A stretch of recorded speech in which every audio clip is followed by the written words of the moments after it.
everyone, this is Emma from Emmaknitty, and in this video I'll be showing you some essential tools and notions that every knitter needs to have in their stash.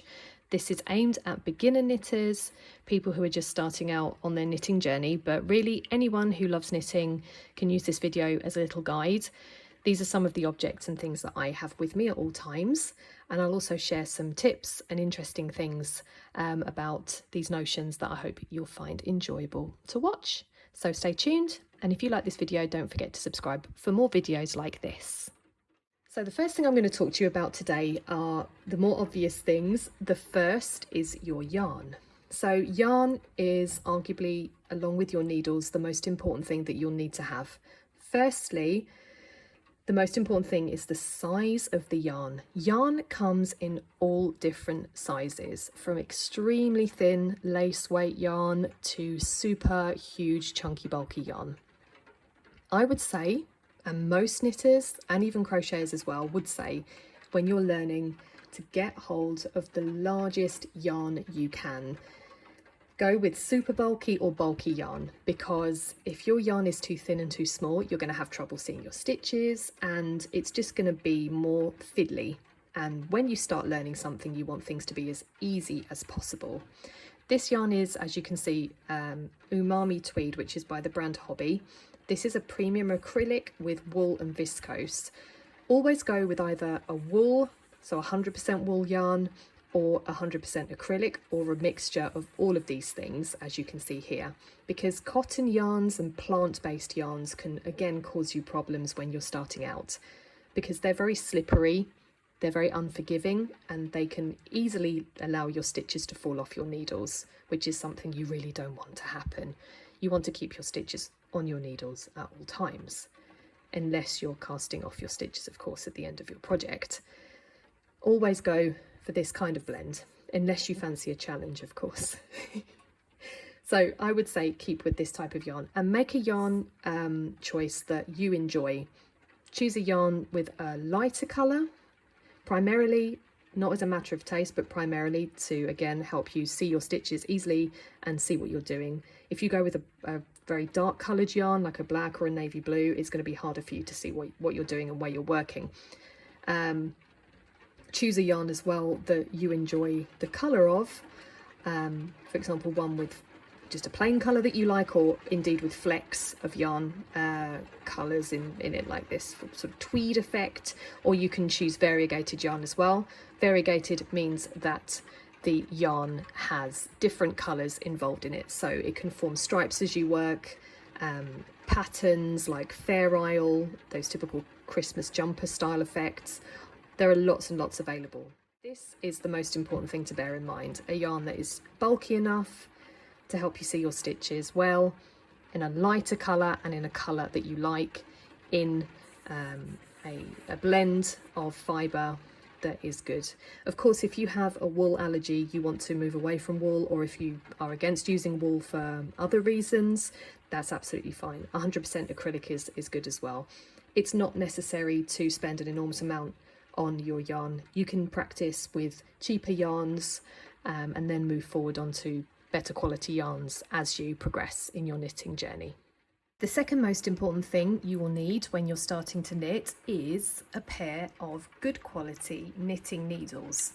These are straight needles, they're 8mm by We Are Knitters. They are on the expensive end of knitting needles, but you don't need to spend a lot of money at all when you're first starting out knitting.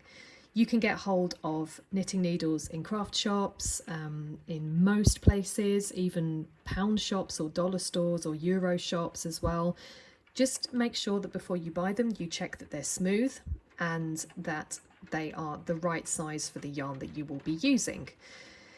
These are birch needles. I would recommend wooden needles for beginners because they help your stitches stay on your needles, and I wouldn't recommend metal needles under any circumstances if you're starting out, because those needles can tend to be, well, very slippery, much like when you use cotton or plant-based yarns. Wooden needles are more reliable, and also they feel really great when you're using them as well. Next we have a crochet hook. Why would you need a crochet hook for knitting? Well, if you drop stitches, which is one of the most frustrating things that can happen for a knitter, you will need to have a way of rescuing those stitches. You can follow some great tutorials on YouTube about how to do that, and I will be recording a video in the future about how to rescue dropped stitches. But this is used, as I said, to hook the stitch up and back onto the needle that you have dropped. I use a standard 4mm crochet hook for this kind of rescue work. You can use a crochet hook of a size that's appropriate to the yarn that you're using and that you need to rescue, but a standard 4mm is a really good size of crochet hook to keep in your yarn bag. Next we have scissors. Scissors as well are very important, but don't let anyone tell you that you need to buy expensive scissors to be a good knitter or crocheter. It's not like dressmakers, for example, or sewers who need to have fabric scissors around that are only used for fabric, otherwise it blunts the scissors. Absolutely not. You can even use nail scissors. A really great tool and an absolute essential are yarn needles. Sometimes people call these wool needles or tapestry needles, but most people call them yarn needles now. They have a wide eye. There are two main types. These kind of ones, which are just fixed plastic or metal. Some of them have a curved tip like this, which helps when weaving in your ends. Some of them also now have these flexible eyes, which are great for that bulky yarn that I mentioned earlier. Really easy to use and really good for when you've got really sort of extra large projects on the go. This is quite a long needle, especially when you compare it to this one, but very useful. And normally these come sold in packs of 3 or 4, so you get quite a few. And these are very easily lost down the side of the sofa, so it's good to buy a multi-pack of these if you can. One thing I keep with me is a little basket which is full of random objects that are also very useful. I tend to keep this basket, especially if I'm moving to different places around the house, because I tend to craft on the sofa rather than in my craft room, so I can watch TV and relax and things like that. I have a hand cream because I find that if you're knitting or crocheting for longer periods, your hands can get quite dry, so a hand cream is really great. This is an organic hand cream from Denmark, and it's by the company eCooking, and I highly recommend it. Next up, I have a calculator. This is personal preference. I prefer to use a traditional calculator rather than the one on my smartphone. No real reason why this is. I just like the process of using traditional things sometimes.